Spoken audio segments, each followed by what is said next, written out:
Bonjour et bienvenue sur la présentation du logiciel de gestion des écoles et établissements scolaires DigiSchool. Un logiciel qui s'occupe de toute la gestion de votre établissement. Appelez le 0707 790 892 pour toute autre information.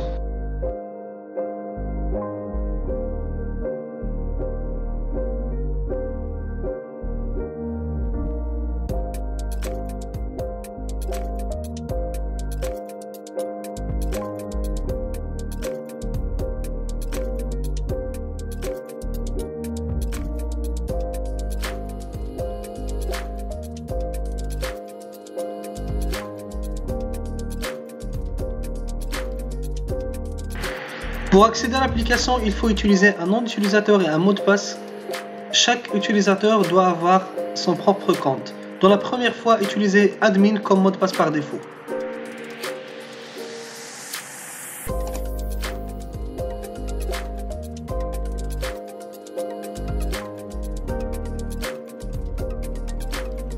Dans le menu principal, vous pouvez voir deux types de menus. Un menu horizontal principal,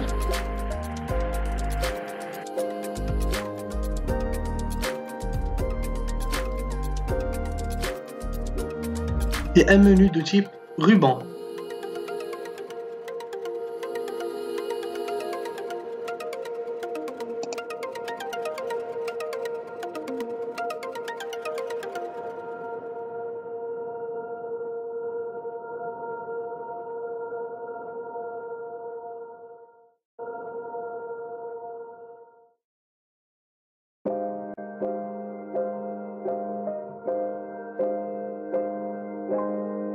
Le tableau de bord vous permet d'avoir une vision sur la situation en temps réel de votre établissement, comme les nombres d'inscrits, nombre de garçons et nombre de filles aussi. Aussi les derniers enregistrements dans la base de données, c'est-à-dire dernier élève inscrit, dernière absence, etc. La situation de trésorerie du mois courant, le total de paiement, frais d'inscription, dépenses, salaires, etc. Aussi les élèves qui ont des retards de paiement. Et par la suite, des alertes concernant les échéances de véhicules comme l'assurance, la vignette, la visite technique, la traite de banque, etc.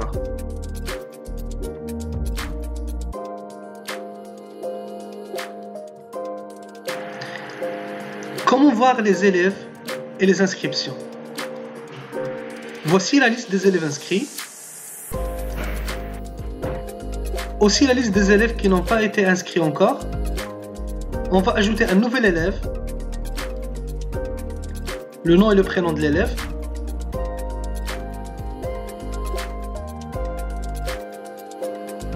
aussi la CIN si disponible bien sûr, son nom et prénom, sa date de naissance,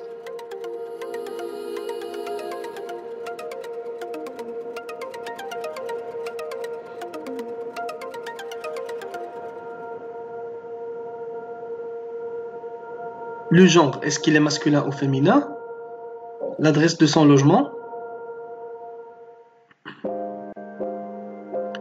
Puis les informations concernant les tuteurs de cet élève, son père et sa mère. Le nom, la profession, le téléphone, l'adresse, toutes les informations nécessaires pour avoir contact avec les parents ou bien les tuteurs, et aussi pour construire tout un dossier social sur la situation de cet élève.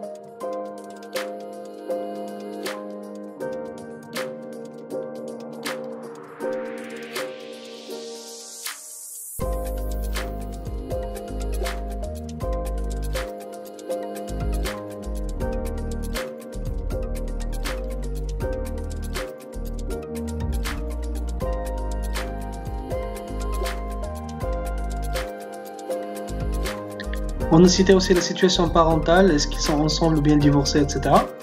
Ensuite, pour les cas d'urgence, on doit citer le nom de la personne qu'on doit appeler et son numéro de téléphone afin de garantir qu'on appelle la bonne personne.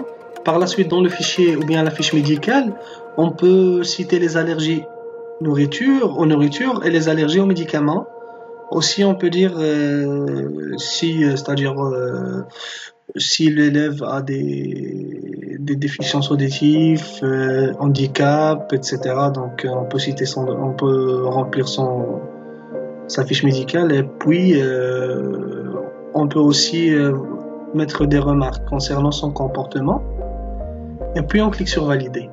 L'élève est bien ajouté, mais il est encore dans la liste des non inscrits. On peut le trouver dans la première ligne. Maintenant, on va sélectionner l'élève pour l'inscrire dans une formation. On clique sur inscrire, puis nouveau. Nous allons inscrire l'élève dans une formation ou un groupe, plutôt, une classe. On peut aussi saisir le code Massar et le numéro de dossier dans le ministère. Et puis, on peut faire l'ajustement des tarifs. On va ajuster les tarifs, c'est-à-dire les tarifs s'affectent automatiquement, mais on peut les ajuster d'un dossier à l'autre ou bien d'un élève à l'autre. On peut dire que par exemple, lui, il profite pas du transport, il fait pas des activités. Pour le tarif d'inscription aussi, il peut être modifié aussi le tarif d'assurance. Et puis, on valide l'inscription. On peut aussi par la suite imprimer une fiche d'inscription afin d'être signée par l'administration et par les tuteurs. Et voici l'aperçu de la fiche. La fiche contient toutes les informations qu'on a saisies sur cet élève et sur son inscription, bien sûr. Aussi la fiche médicale, la fiche de santé. Trésorerie. On va gérer les paiements, scolarité, transport, cantine et activités parascolaires, les paiements d'inscription, frais d'inscription et assurance, et les dépenses, qui sont tous les achats effectués par l'établissement.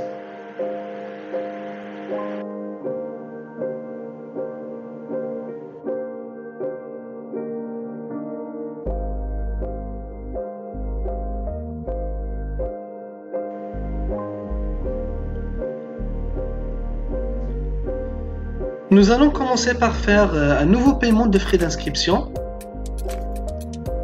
On clique sur le bouton frais d'inscription, puis on aura la fiche. Dans la fiche, on doit normalement remplir les informations de l'élève et les informations du paiement. Nous allons chercher l'élève.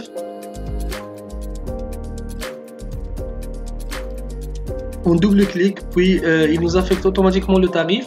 Mais le tarif affecté comporte les tarifs des frais d'inscription plus tarif d'assurance. On choisit le mode et on clique sur OK et le paiement est bien ajouté et la situation est actualisée automatiquement. On passe maintenant à faire un nouveau paiement mensuel. Donc nous allons choisir aussi l'élève, bien sûr. On cherche son nom, on valide, il nous donne automatiquement le tarif qui contient tarif scolarité plus transport plus cantine plus activité. On choisit le mode et le mois bien sûr et on clique sur valider. Par la suite, il nous donne un reçu de paiement imprimable afin d'imprimer le reçu et le cacheter pour le donner au tuteur bien au payeur. Voilà, donc par la suite on va faire une dépense pour voir l'exemple de faire la dépense. On écrit bien sûr un motif pour cette dépense, achat de fourniture, électricité, n'importe quoi, puis le montant et le mode, espèce, chèque, virement, prélèvement, etc. Et on clique sur valider et automatiquement la dépense est ajoutée. Pour voir tout ça dans une liste, dans un relevé, on peut cliquer sur gestion de la trésorerie, comme ça on aura une liste de toutes les opérations effectuées, opérations d'encaissement et opérations de décaissement, et on peut même avoir le solde de cette liste. Et la liste est traitée bien sûr et affichée entre deux dates bien définies. On peut aussi voir la situation financière de chaque groupe, chaque élève, en cliquant sur fiche financière et en choisissant le groupe. Puis il nous donne la liste des élèves avec chaque mois, il a payé combien, et s'il est rouge, alors c'est 0, il n'a rien payé. Si jaune, c'est qu'il a payé quelque chose mais le mois n'est pas entièrement payé. Si vert, bien sûr que la totalité est bien payée. On passe par la suite à la gestion de la paie et congés pour les ressources humaines.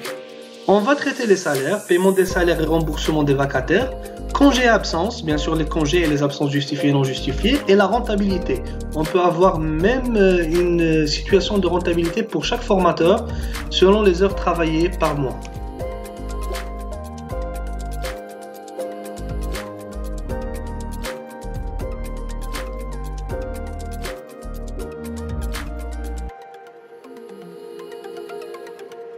On va commencer bien sûr par l'ajout des fiches d'employés ou bien l'ajout des employés.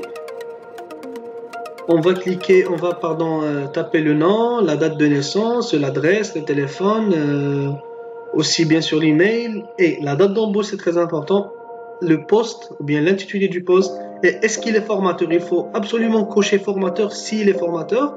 Et puis le remboursement, soit le remboursement mensuel ou le remboursement par heure. Et puis on choisit est-ce qu'il est salarié ou bien vacataire ou bien un stagiaire. Donc on va citer maintenant le remboursement, puis le type. Il est salarié, on valide. Il est ajouté, on va ajouter un autre employé. On va faire la même chose, sauf que nous allons faire de cet employé un vacataire à qui on paye leur travail, on ne paye pas de salaire.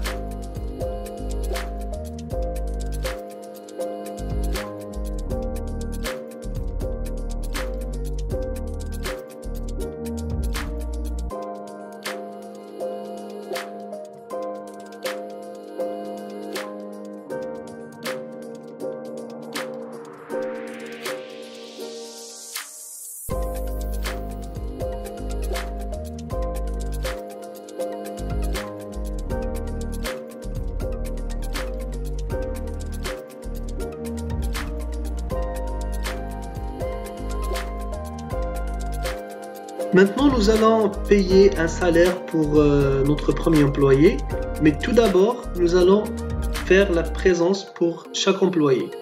Nous allons entrer une fiche de présence pour faire une traçabilité concernant les heures travaillées. Nous allons choisir le groupe et la matière, etc. Donc, je dis n'importe quoi. Choisir les élèves, je peux même garder la traçabilité de présence pour les élèves. Après, je clique sur OK. Je vais saisir une autre séance pour l'employé. Ouais. Je choisis l'heure, aussi la date, bien sûr. Cette séance ne va pas apparaître sur la liste parce que la liste est déjà fixée sur la date d'aujourd'hui. Donc, et puis la séance c'est à la date d'hier. Donc, c'est normal. Par la suite, je vais revenir pour faire un paiement de salaire. Je vais commencer par le premier employé que j'ai ajouté, qui est un salarié bien sûr. Je vais lui payer le salaire. Donc quand je choisis l'employé, automatiquement il m'affecte son salaire. Je choisis le mode et je clique sur OK. Je vais payer pour le vacataire maintenant. Je vais sélectionner le vacataire. Le mois, il me donne combien d'heures il a travaillé et il me fait le calcul 120 x 4. Donc automatiquement il me donne le montant et je valide. C'est assez simple et assez fiable. Maintenant, qu'est-ce que je vais faire? Je vais saisir des congés. Avant ça, je vais identifier le type de congé et absence pour les employés. Je vais prévoir les types que je veux traiter dans mon établissement, les types de congés et absence.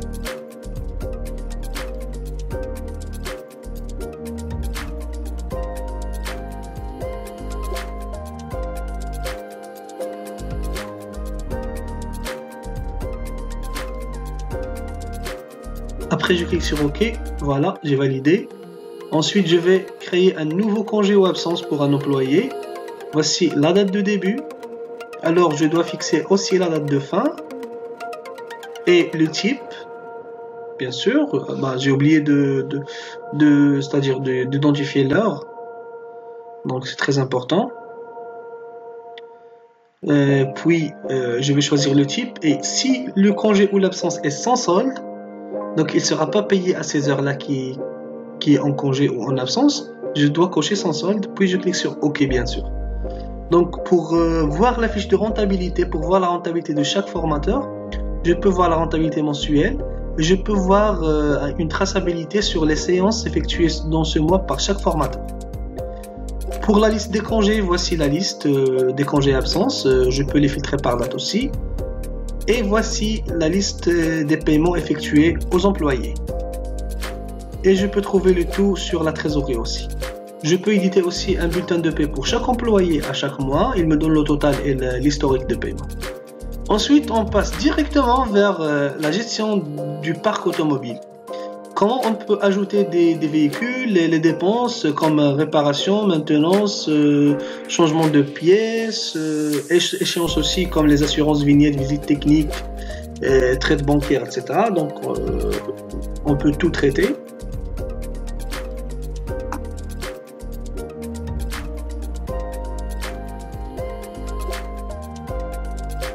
La première étape, comme d'habitude, c'est d'ajouter les informations ou bien d'ajouter des fiches de véhicule. Je choisis le type de véhicule, l'immatriculation. Vous voyez que le libellé du véhicule se construit automatiquement. Donc j'ai fait voilà, l'immatriculation, la marque aussi. Alors voilà, le libellé se change automatiquement. Et par la suite, le modèle ou bien la série. Le carburant, est-ce qu'il est essence, diesel, etc. et le nombre de places. Je peux même ajouter une photo pour ma voiture, mon minibus, etc. Voilà, il m'affiche des alertes parce que j'ai aucune assurance, j'ai aucune vignette pour ce véhicule. Je choisis maintenant les types d'échéances à prévoir. Comme on a fait pour les congés, on va faire la même chose pour les échéances. Cela nous donne une certaine liberté de gérer nos échéances, nos dépenses aussi. La même chose, on va identifier les types de dépenses. Comme ça, si on aura des dépenses qui sont propres à nous, qui sont pas comme les autres établissements, on peut les gérer en toute facilité, en toute fiabilité. Et maintenant, qu'est-ce qu'on va faire? On va commencer à créer des dépenses. Donc, par exemple, j'ai fait pour un lavage, bien sûr, pour mon véhicule, à un montant de n'importe quoi, en espèces, je valide. Donc, il est automatiquement affecté, il a influencé le solde de ma caisse. La même chose, je vais créer une échéance, j'ai payé, bien sûr, j'ai payé une assurance. Je choisis la date de début et la date de fin, c'est très important. S'il n'est pas annuel, je dois changer la date de fin. Et le mode, bien sûr, et le montant, et je clique sur valider. Voilà. Donc, automatiquement, tout est changé. Voilà, donc c'est simple, je peux voir la liste des échéances et des dépenses des véhicules dans la liste et aussi les alertes. Merci beaucoup pour votre attention et au revoir.